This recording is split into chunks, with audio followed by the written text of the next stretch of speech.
What's that supposed to mean? That magazine. You don't care whether she lives or dies. As a matter of fact, she's drinking because of you, because she thinks you're responsible for the death of her husband. You want to know something? So do I. Lieutenant Columbo has heard murderers insult his intelligence, mock his clothes, question his authority, and order him out of rooms they believed they owned. Almost every time, he smiles, apologizes, and asks one more question. Milo Janus discovers the limit of that patience when cruelty reaches beyond the crime and hurts someone who cannot fight back. Columbo's voice sharpens, the social performance falls away, and for a moment, the detective allows the killer to see the judgment he normally keeps hidden.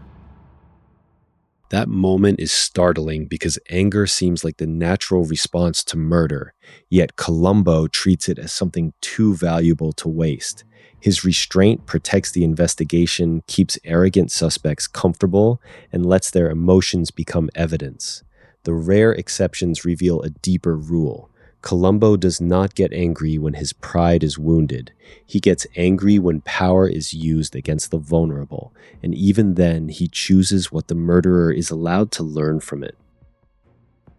Anger is usually useful to the murderer. If Columbo reacts to an insult, the suspect learns where the pressure is working. If he argues too early, the suspect learns which clue matters. If he announces moral disgust, the interview stops being an apparently harmless conversation and becomes a contest with visible stakes. A careful killer can use that information. He can change the subject, build a new explanation, destroy evidence, or simply stop talking.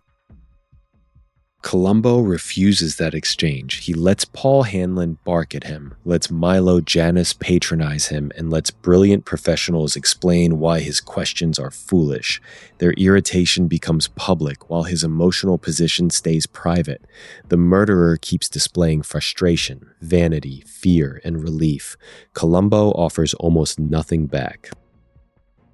That imbalance is one of his greatest advantages. Silence does not mean he feels nothing, and politeness does not mean he agrees. It means the suspect is not entitled to know what he feels. Every mild apology preserves uncertainty. Is the lieutenant confused, offended, suspicious, or already certain?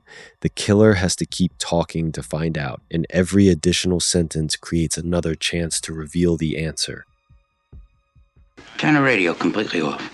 Well, I thought I struck a chord or something. No, Columbo, you struck out. Now, will you please go find somebody else to pester? Paul Hanlon believes power means controlling the room. He speaks quickly, interrupts, and treats every delay as an offense. Columbo answers by slowing the scene down. He asks about a telephone, a clock, or a patch of water as if there were all afternoon to think. That pace transfers anxiety. The person who needs the interview to end starts making decisions.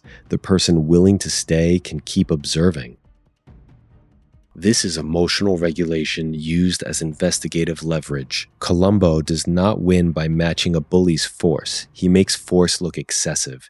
Each outburst from Hanlon widens the contrast between a man supposedly helping the police and a man desperate to control what the police notice. The calmer Columbo becomes, the louder guilt sounds around him. The technique also protects Columbo from the suspect's preferred arena. Hanlon understands commands, deadlines, and rank. If the detective shouts back, Hanlon can treat him as another rival executive and fight on familiar terms. A quiet question gives him nothing solid to defeat. He can dominate the volume of the conversation and still lose control of its direction. Columbo's low voice changes the meaning of every question. A direct accusation would warn the murderer to measure each word, but a distracted observation can slip past the same defenses. When Columbo wonders aloud about a telephone call or asks for help understanding an ordinary object, the suspect hears an opportunity to educate an inferior man. Vanity supplies the explanation before caution can stop it. The detective benefits from a familiar social mistake. Powerful people often listen for challenges to their status, not for quiet changes in the evidence. Columbo gives them the deference they expect. Therefore, they keep concentrating on how unimpressive he looks. Meanwhile, the question underneath the question keeps advancing. Anger would break that arrangement. The instant Columbo appears personally invested, the suspect can see where the danger lives. Calm keeps the danger diffuse. The murderer may dislike him, dismiss him, or even enjoy his company, but cannot be sure which harmless detail has become the center of the case. That uncertainty makes courtesy more threatening than confrontation. I believe you killed Sharon Martin, and I believe you're trying to kill Dr. Heidemann. Dr. Barry Mayfield is different. He does not merely insult the detective. He treats another human life as a disposable obstacle. Columbo suspects that the surgeon used dissolving suture during heart surgery and knows the patient may die before proof can be found. Mayfield's composure is therefore more than arrogance. It is a countdown controlled by a man whose profession is supposed to protect the person in danger. The confrontation has a tactical purpose. Columbo needs to force a response while there is still time to protect Dr. Heidemann. Yet the anger also looks genuine because Mayfield violates a principle Columbo rarely states aloud. Murder is already terrible. Using professional trust to continue harming a vulnerable person after the original crime strips away the polite distance the detective normally preserves. Mayfield laughs because he thinks the absence of proof makes him untouchable. Columbo's reply does not surrender the case. He does not list every clue or explain the trap that may be coming. The outburst communicates one tightly controlled fact. The doctor has misread patience as indifference. When the pitcher hits the desk, the joke ends, but the information contest continues. Milo Janus sells discipline. His clubs promise health, willpower, and self-improvement, but the man behind the slogans uses people as equipment. He kills Jean Stafford to protect the crooked business system, then pressures Jean's widow until she collapses. Columbo's anger arrives when Janus continues performing concern around damage he helped create. That hypocrisy matters. Columbo can tolerate vanity because vanity makes people talk. He can tolerate contempt because contempt makes them careless. What he struggles to tolerate is cruelty disguised as virtue. Janus presents himself as a man who strengthens others while exploiting their trust and weakness. The lieutenant's sharper voice tells us that he is no longer merely studying a suspect. He is judging the use of power. The distinction also explains why ordinary insults rarely move him. Janus can mock the coat, the car, or the questions without touching the detective's real sense of self. But when the same confidence is aimed at a frightened widow, the moral balance changes. Columbo's pride is flexible. His concern for the person with less power is not. Losing his temper does not mean losing control. Watch what happens immediately afterward. Columbo does not threaten violence, abandon the case, or reveal every fact he has. The anger is narrow. It lands on a specific behavior, creates a rupture, and then ends. He returns to the work. That distinction separates emotional honesty from emotional surrender. Columbo allows the suspect to see a boundary, but he does not hand over the investigation. Mayfield still has to wonder what the detective knows. Janus still has to answer the physical contradictions in his alibi. The flash of anger changes the moral atmosphere without changing who controls the information. This is why the outbursts feel deliberate even when the emotion behind them is real. Discipline does not require pretending that anger is absent. It requires deciding what anger is permitted to do. Columbo uses it to protect a person, puncture a performance, or force a moral fact back into the room. He never lets it become a substitute for evidence. Are you ready to order, Mr. Craig? I think, why don't you take a look there, Lieutenant? I think I'm ready, Carl. I think I'm just going to go with the soup today, Carl. Why don't we make it? It is tempting to read every gentle moment as manipulation and every angry moment as the real man finally appearing. The series is more interesting than that. Columbo's courtesy is partly strategic, but it is also consistent with how he treats waiters, assistants, witnesses, children, and police officers who have nothing to confess. He is curious about people and he dislikes humiliating them for sport. His restraint works because it grows from an authentic habit. A detective pretending to be kind would eventually sound rehearsed. Columbo can spend an hour discussing wine, music, dogs, or family because he is willing to see a murderer as a person without pretending the murder does not matter. That generosity creates access. It also makes the eventual arrest feel less like conquest and more like the final consequence of choices the suspect kept making. Anger is rare because contempt is not Columbo's default relationship with humanity. He can admire a killer's talent and still insist on justice. He can enjoy a conversation and still notice the lie inside it. His courtesy preserves that complexity, while constant rage would flatten every suspect into the same enemy.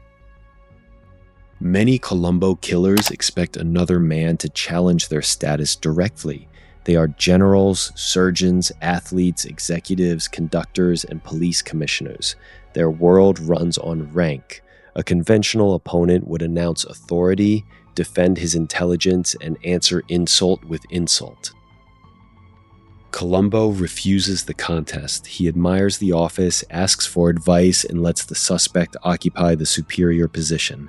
That refusal frustrates them because there is no clean victory over a man who will not defend his pride. They keep displaying the symbols that are supposed to establish dominance, unaware that each display gives the detective more information about what they fear losing. His calm is therefore freedom from the status game controlling the other person. Columbo does not need the murderer to admit that he is clever. He needs the murderer to keep underestimating where the investigation has reached. When he finally raises his voice, the killer discovers that humility never meant submission. The detective declined the contest because winning it was never the point. Ma'am? What's that supposed to mean? That magazine. You don't care whether she lives or dies. As a matter of fact, she's drinking because of you, because she thinks you're responsible for the death of her husband. You want to know something? The rare outbursts redirect attention from the clever killer to the people damaged by that cleverness. Mayfield's plan is ingenious until we remember the patient whose heart carries the evidence. Janus looks disciplined until we see the widow pushed into a hospital bed. Anger breaks the elegant puzzle open and restores the human cost. This matters because Columbo spends so much time flattering murderers that the audience can briefly wonder whether he admires them too much. He listens to their theories, accepts their hospitality, and sometimes seems genuinely delighted by their expertise. Then one sentence clarifies the hierarchy. Intelligence, talent, and nerve may interest him, but none of those qualities outrank a life. The victim is often absent from the room where the detective and murderer speak. That absence allows the suspect to turn the case into a contest between two smart men. Columbo's anger refuses the framing. It brings the endangered patient, the grieving spouse, or the exploited employee back into the conversation. The killer wanted admiration for the mechanism. The detective insists on remembering what the mechanism did. The paradox is that Columbo becomes more dangerous when he appears least emotional. Anger announces that a boundary has been crossed, but calm lets him decide what happens next. Calm creates access. It keeps the suspect answering. It hides the importance of a clue and leaves pride undisturbed long enough for the murderer to make another mistake. That is why the famous outbursts cannot be separated from the hours of restraint surrounding them. Without the mild voice, the raised voice would mean very little. Without the endless patience, a slammed pitcher would be ordinary television anger. The contrast gives the moment its force because the audience knows Columbo has chosen to spend something he almost never spends. The suspect often hears the anger as proof that the detective has reached his limit. In reality, the limit belongs to the killer. Columbo can become furious and still continue thinking. The murderer, suddenly confronted with moral certainty, is the one more likely to act from pride or fear. Even the apparent loss of control can leave the emotional advantage exactly where it was. Columbo almost never gets angry because calm keeps suspects talking, hides the direction of the case, and denies high-status people the fight they know how to win. But restraint is more than a trick. It reflects a detective who does not need rage to prove that murder matters. The exceptions reveal his boundary. He becomes angry when professional authority is used to endanger the helpless, when cruelty hides behind respectability, and when a killer treats another life as less important than his own reputation. Even then, the anger remains disciplined. It does not replace the evidence. It restores the victim, punctures the killer's performance, and tells us why the evidence must matter. That is the real shock in those scenes. Columbo never became harmless when he lowered his voice. His quiet manner was the stronger position all along because it allowed him to decide what the murderer could see and when the murderer would finally see it. Which rare Columbo outburst revealed the most about him? Tell me in the comments.